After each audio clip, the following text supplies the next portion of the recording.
And this morning, I will be talking about mental health and well-being, and I will focus the discussion on suicide prevention. Okay, so next slide po. Yan.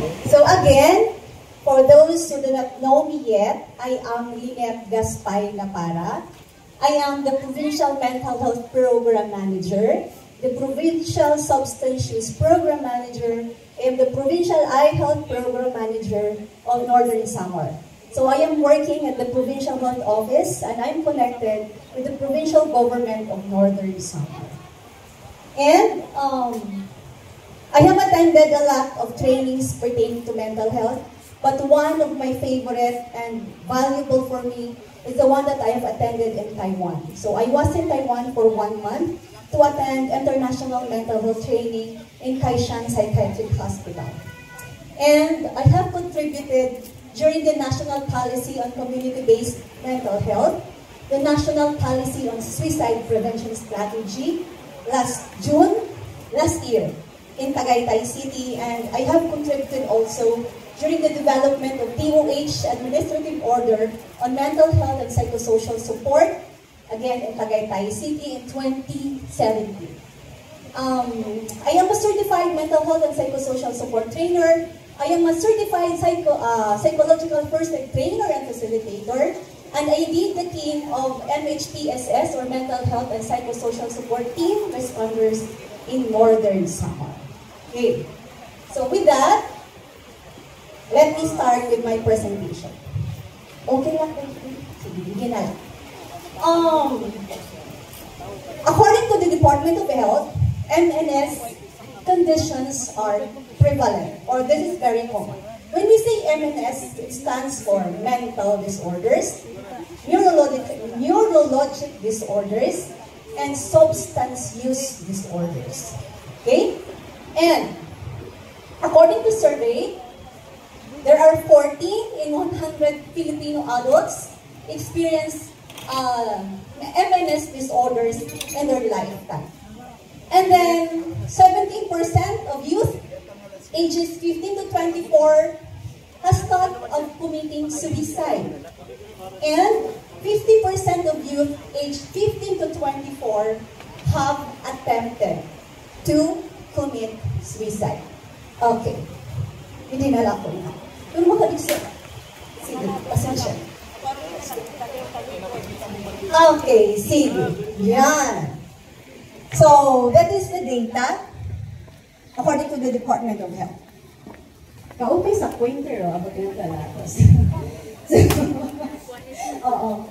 And, again, according to the DOH, 1 and 3 have knowledge pertaining to how to identify depression. And there are 1 in 4 reported that mental health is not a real medical condition. Parang guni-guni lang daw ang may mga mental health conditions. And then 1 in 5 suspected that they have mental health condition but never sought any care.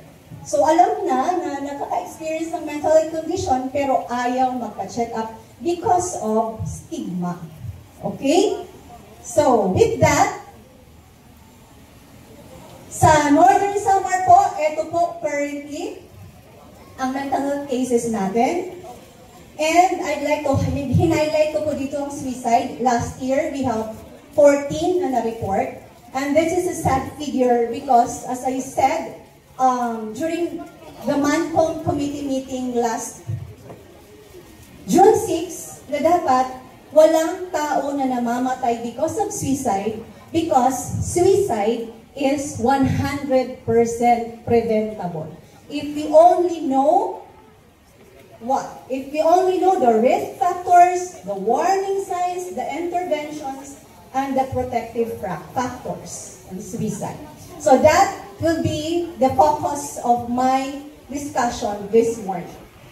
Risk factors, warning signs, interventions, and protective factors on suicide. Number 1 sa risk factors. Okay. So, we need to be aware na pag these risk factors, pagpasok po tayo dito, ibig sabihin, there's a chance that pwede tayong makapag-isip ng suicide. Number 1. So, ginawa po siyang acronym para mas madali siyang maintindihan or mas madali siyang ma-remember. Okay. So, sex. Mostly, so nag-commit ng suicide are males.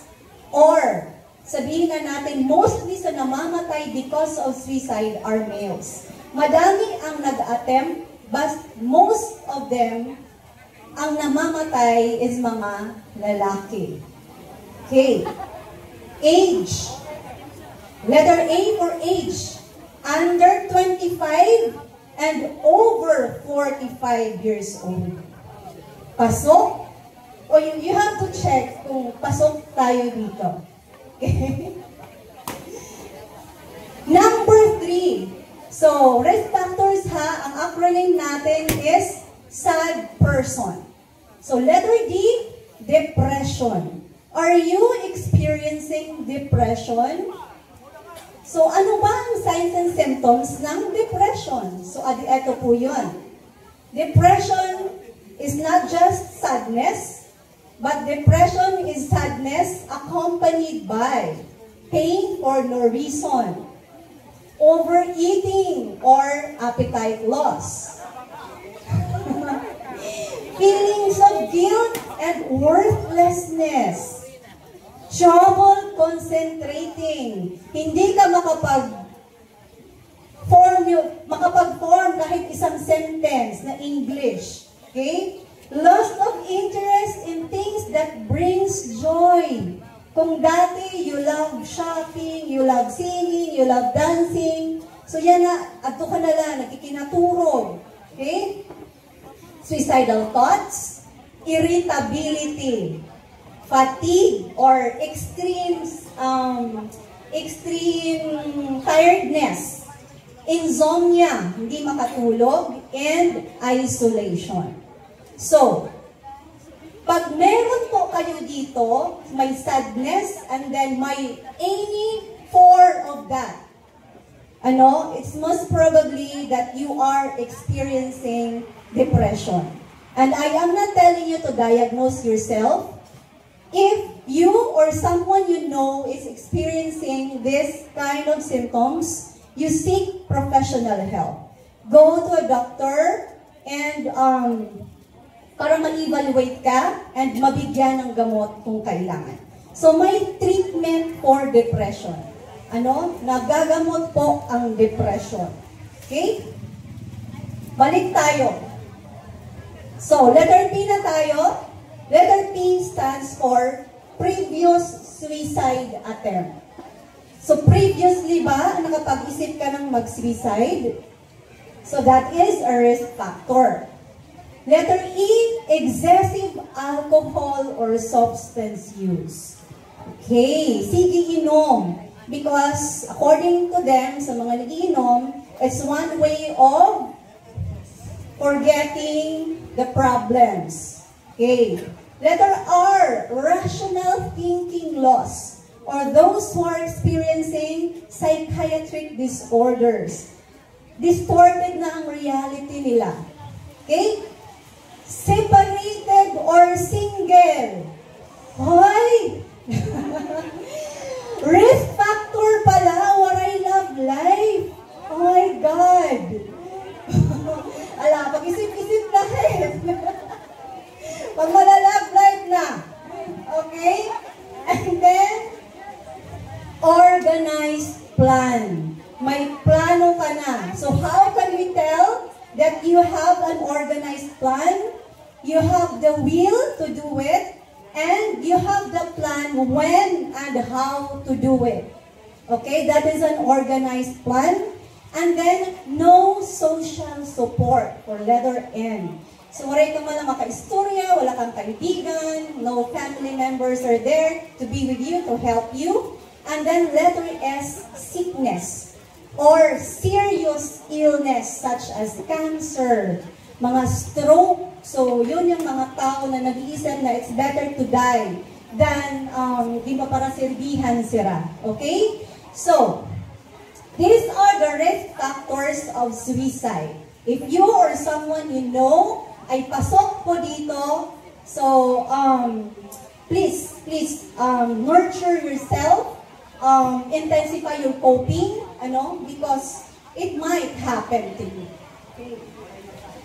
Next, what are the warning signs? So if we know the risk factors, we need also to know the warning signs of suicide. Okay, so what's the number one? Talking about feeling hopeless or trapped. Okay, hopelessness. Wala nang pag-asa. Okay? Number two, expressing feelings of being a burden to others. Nakakabugat na laak.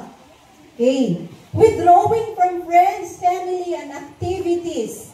Okay? Hindi rin na nakikimingle, nakikihalubilo, ayaw nang makipag-usap, nakikinaturog na lang, ato na lang sa kwarto, naglalak. Okay? Giving away possessions or making final arrangements. Allah, nanhahatag na, may nakuan. Ano ko sa natao, may will na. May tagubilin daw, sabi ni Sir. And then sudden mood swings, including extreme highs or lows. Pag diri hyper, very sad naman. And then engaging in risky or reckless behaviors. So diri na nag-iingat. Talking about death or suicide frequently. So pag nagkikita ka, makanya pero bukang bibig nila, nanodawla, ay sura sa heaven. Hinga nga to kaya sa heaven kung mamatay mga ganon. And then, experiencing major changes in sleeping or eating habits. And I highlighted this one, feeling empty. So you know that feeling of emptiness na you are not sad, but you are not happy. Wala kang ma-feel, you're numb. Parang, it's like you're just living with your mind and body without the spirit. Okay? And please remember that human being is a being with mind, body, and spirit. Andyan siya palagi. So, di rin pwede na mind and body laakit. So, we need to nurture also our spirit. Because pag nawara spirit, that is the time that we will feel so empty. So, if you know Kate Spade, diba? Si Kate Spade, she's very famous. She has lots of friends. She's very wealthy. But then, one day, lumukso siya sa kanya balay. Nag-suicide. It's because of this feeling, emptiness. Okay? So, we need to nurture our spirit also. So, what can we do to help? If we or someone we know has these risk factors and we have observed that we are experiencing those warning signs, then these are the things that we can do to be able to help someone with suicide ideation. Number one, listen without judgment. Show empathy and understanding. Okay, listen without judgment. Paano siya ginagawa na listen without judgment? Kasi tayo, parang normal na sa atin na every time na may nag-share ng problems or anything na something na negative about them, our immediate response is to give advice. Diba? And then, sugawan kapagod niya, kaya mo iton, ako nga ni, mas pasiton. So, pag ganun po ang tono ng usapan, do you think you are helping the person with that thoughts? Diba? You're just aggravating that anxious feeling. You're just causing the person to be more overwhelmed, na you're just letting the person feel that parang isa siyang malaking pagkakamali, na maka-think ng gano'n. So the best thing that you can do is listen. Okay? Listen with your heart. Be empathetic. Be compassionate. So do not tell the person na kaya mo ito. Kasi dili nga rin niya kaya. Okay? Dili kaya. Kaya nga nakakapag-isip na lang pag-suicide. Because dili kaya, kanya na raramdaman niya problema. Okay? So never tell someone that kaya mo ito. Instead, the best response or the best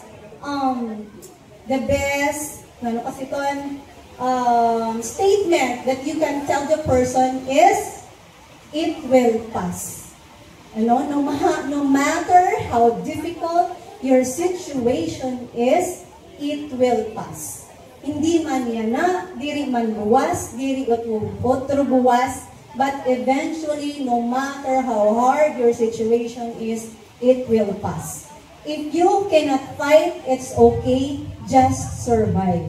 Okay? Survive lang. I-survive ini nga adlaw, i-survive buwas, i-survive buwas, and malay mo, the next day you are okay. Because suicide ideation is not permanent. So, lumilipas siya. Ang kailangan lang na gawin natin is be there to support the person. And if you are that person experiencing that suicide ideation, know that there is always someone that is willing to help. And kung wala ka makita na nakakabulig para sa pray. Know that there is God. God always listens to our prayers. Okay? And then, encourage professional help. Suggest reaching out to a therapist or counselor.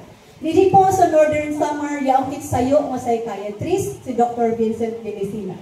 Ada kanya clinic sa NS Hospital, duty siya sa NSPH, may private clinic liwat siya. Okay, so, if you think na ganito po ang status natin ngayon, or we know someone na ganito, help them to seek professional help. And then stay connected. Check in regularly and offer support. If you or someone you know is experiencing or having suicidal ideations, do not leave the person alone. Okay? Do not leave the person alone. Because pag mag-isa na lang siya, doon nangyayari. Doon niya gagawin ang plan. Okay? And then you create a safe space. Help them feel less isolated. And then be patient. Healing takes time and it needs continuous support. And get help immediately and call a mental health crisis line or emergency service if necessary. Okay, so the National Center for Mental Health has this hotline. So, reachable po siya. You can call them anytime, 24 hours. Okay? So, if we are experiencing mental health problems and it's hard for us to share it to someone we know, you can call that number. That's a safe space. Someone will answer you and will guide you how to handle your emotions. Okay? And now that we know the risk factors, the warning signs, and the interventions, here are the protective factors. We need also to protect, how to protect ourselves and others. Number one, we need to have, dili po tayo magstigang sa ubos, positive adult relationship, safe environment where we could not experience abuse, marital abuse, bullying, and everything. Interpersonal and community connectedness, okay, be a member of any religious organizations, and then positive peer relationship, choose your friends, and cultural or religious beliefs that discourage suicide. So, sa Catholic Church po, dinidiscourage talaga ang suicide. And then awareness and access to physical and mental health care. You should know where and when to seek help. And then problem-solving skills. And most of all, we need to develop your overall resilience through this one. Okay, so you need to be kind with your mind, body, and spirit. How to be kind to your mind, body, and spirit? First, pray. Pray without ceasing. Pray every day. And on Sundays, attend the Mass. Because the Mass is the highest form of prayers. So, diba, when we are physically ill or we are sick, we go to the hospital. Para ma-cure, mabulong sa mga doktor. When we are physically and mentally sick. But where do we go when our spirit is sick? Okay? So you go to the church. Because in the church, you have the best nurse, which is Mama Mary. In the church, you have the best doctor, which is Jesus. And in the church, you have the best medicine, which is the Holy Eucharist through receiving the Holy Communion. Okay, and what's more, they are all free, libre. Dili pareha sa hospital nga pag gawas mo, may babayaran ka. Sa simbahan, pagsulod mo, waray entrance fee, waray bayad. Paggawas mo, waray ka babayaran. Free. Okay? So, ganun palagi dapat. We have to prioritize our spiritual relationship with God. Okay? That is very important. Because when we are spiritually okay, our mind and spirit will follow. Susunod sila na magiging okay. So don't overthink. If it is God's will, then it will happen. If it is not, God has a better plan, but be at peace knowing it. Okay? So be prayerful and always attend the Mass. Okay? The moment that you open your eyes, say a prayer immediately. Because, di ba, nakahigadaan ka. What we usually do is that when we wake up in the morning, aginahanap ka dayon cellphone. Cellphone, tingali may chat, tingali may nanong mga messages that you have to check. And if you do it every day, early in the morning, you are already overwhelming your brain, your mind. Na-stress ka na dayon kasi nakabasa ka na dayon. May chat, si sir, submit this one, chu-chu-chu-chu. You have to do this one, chu-chu-chu-chu. Okay, so early in the morning, overwhelmed ka na. And if early in the morning, you are already overwhelmed, expect that the whole day will be such an overwhelming day for you. So the best way to start your day is to pray. Okay. Next. I did. Pwede maki-play.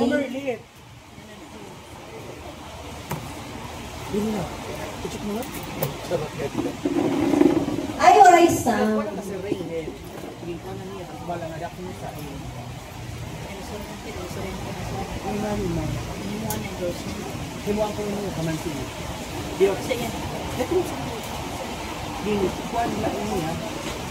There's regions of our brain that control our thoughts, worries, and emotions.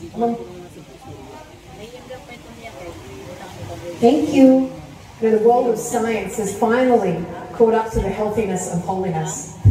Scientists discovered breakthrough evidence. They found that 20 minutes a day of prayer directly reduces stress, anxiety. They found overwhelming evidence of immediate effects in the brain when we pray. When we're anxious, there's regions of our brain that control our thoughts, worries, and emotions. And when we're anxious, they're deactivated.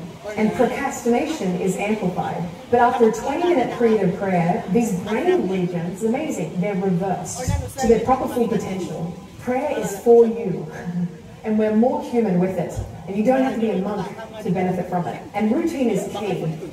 Find your prime time. Is it the morning? Is it the evening? Schedule it and don't cancel it. And it's not a program we need to master, but it's the whole point of life.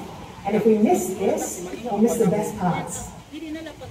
Okay, so when we miss prayer, we miss the best part. That is according to research. Because ang explanation po sinin that when we pray, there's a part of our brain that relaxes, Our brain has parasympathetic and sympathetic nervous system. So when we are stressed, our sympathetic nervous system activates. So what happens to us?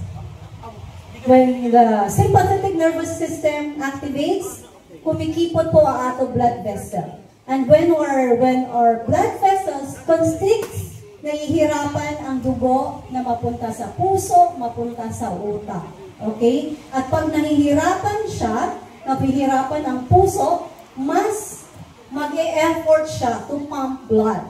That is why, when we are stressed, nakaka-experience po tayo ng hypertension. Okay?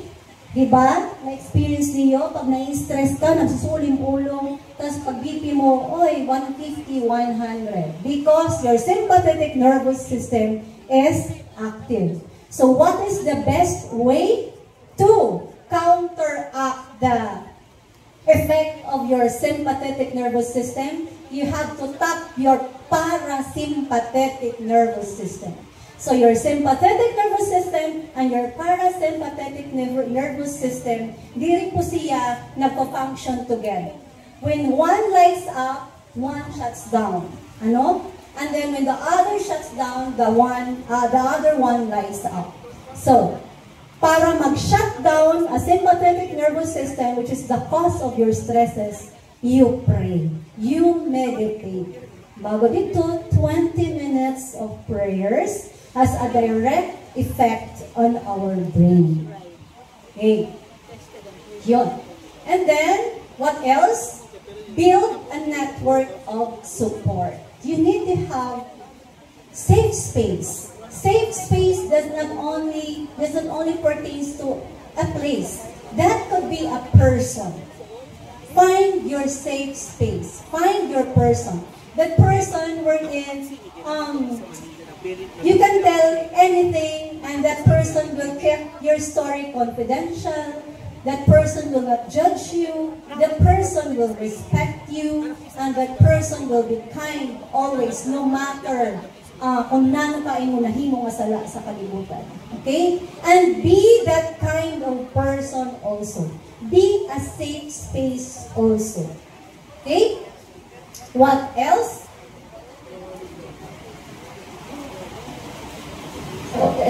Here's a video presentation again. So, wala na lang song. Same goes for people. Patro. When somebody finds themselves in a dark,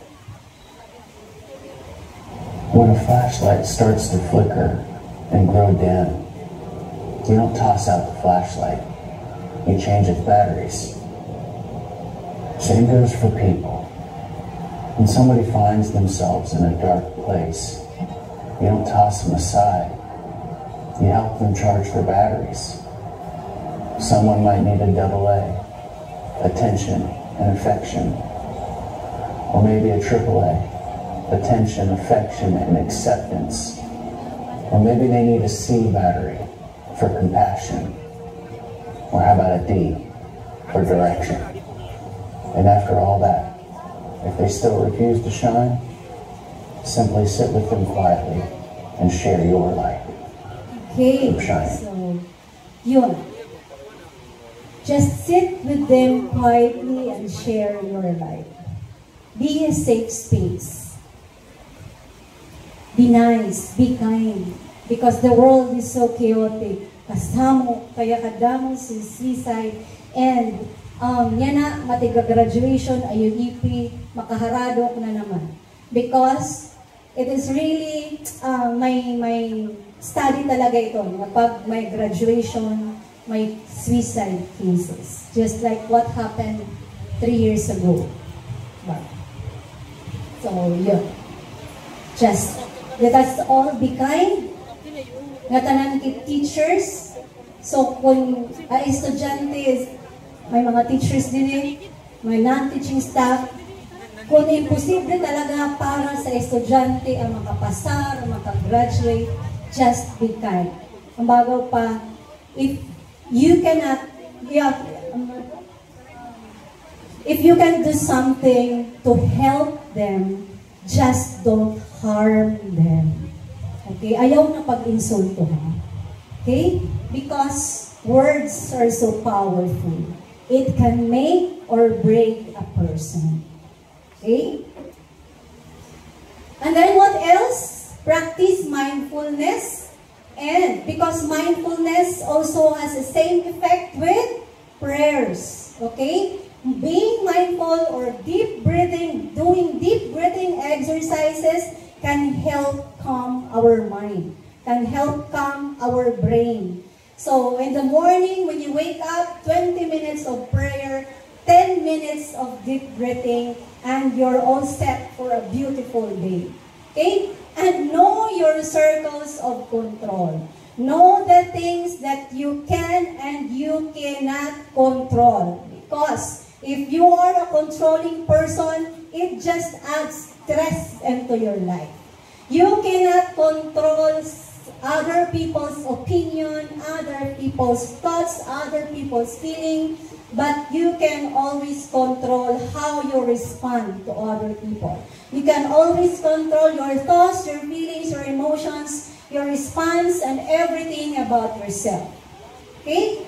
So, may iba nga nagsusugad, control niya kanyang asawa, control niya kanyang anak, and that is the cause of mga hindi pagkakaunawaan. So, respect others. You can influence their decisions, but you cannot control their decisions. Kahit mo pa itong asawa, kahit mo pa itong anak. And be aware of that. Okay? And then, this is very important, you take care of your self, your physical well-being. Always, always have a quality sleep.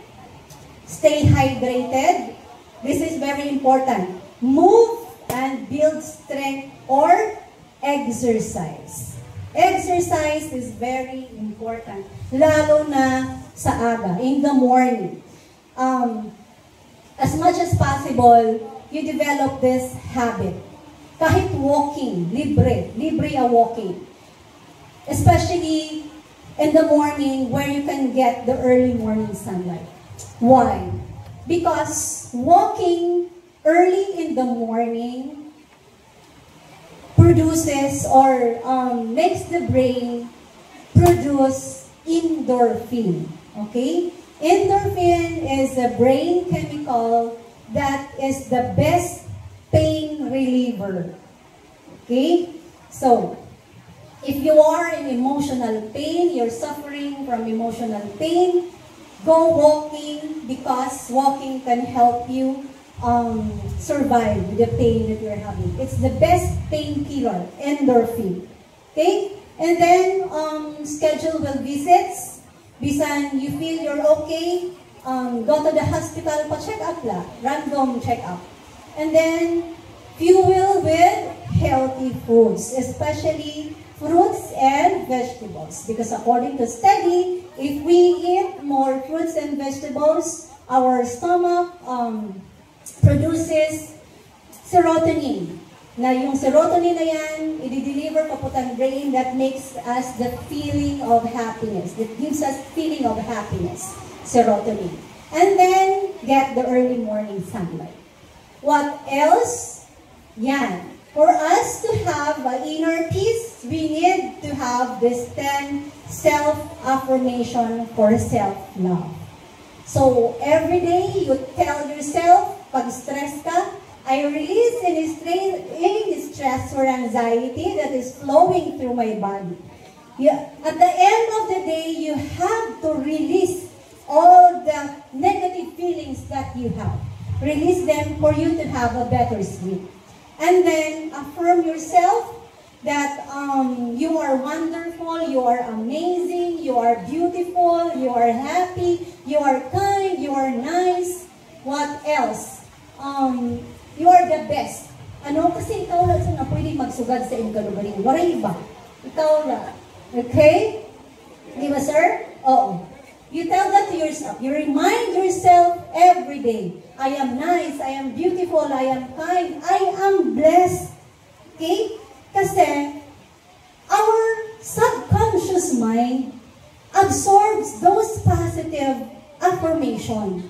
And if your subconscious mind is filled with positive thoughts, mo na ito na isusubad sa ito na quote nga, always fill your own cup first and allow the world to benefit from the overflow.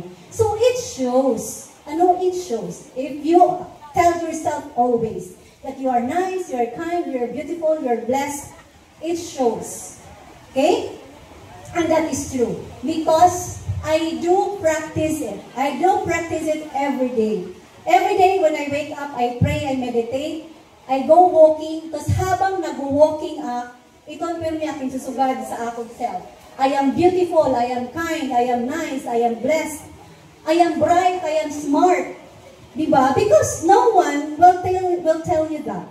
Only you can tell yourself that you are such a wonderful person. And if you believe that you are such a wonderful person, it shows. It shows. Nagkakayang ka self-confidence, Sa totoo lang, di react this to a speaker.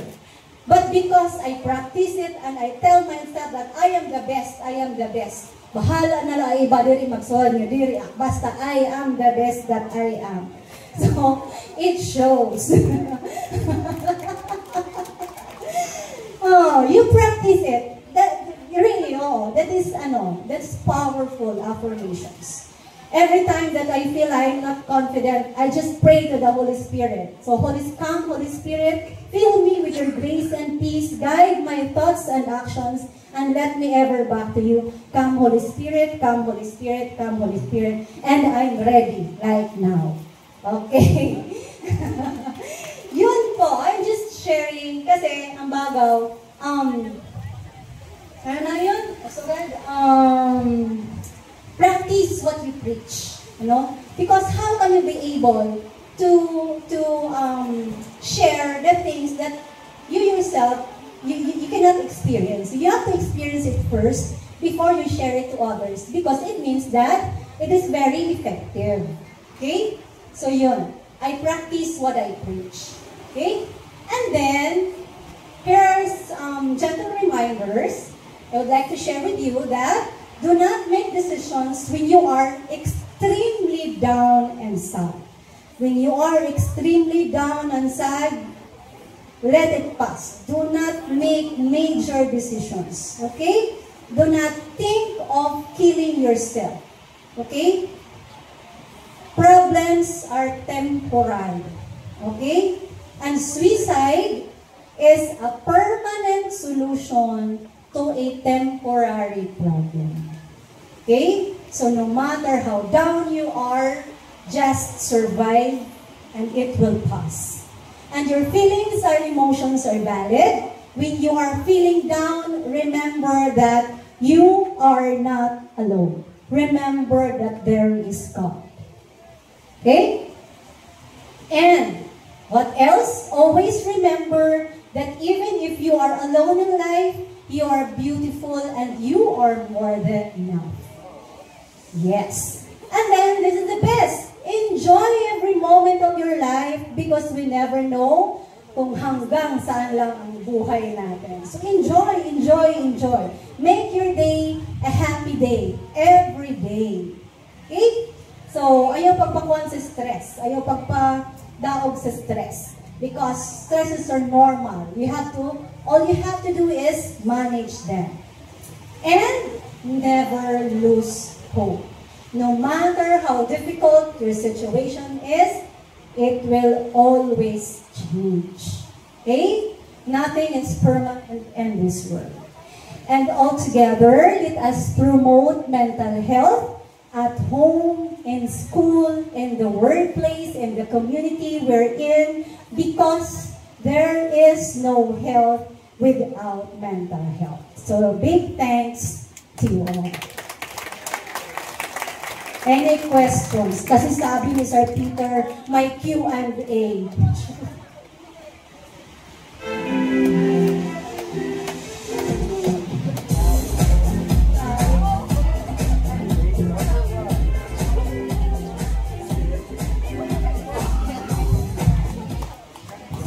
so much, Ma'am Lynette, for that very substantial discussion. Let us come now to the awarding of the Certificate of Appreciation to our resource speaker. We are requesting our good SDS, ASBS, and the two chiefs to please come up to the stage, please. Citation reads, Republic of the Philippines, Department of Education,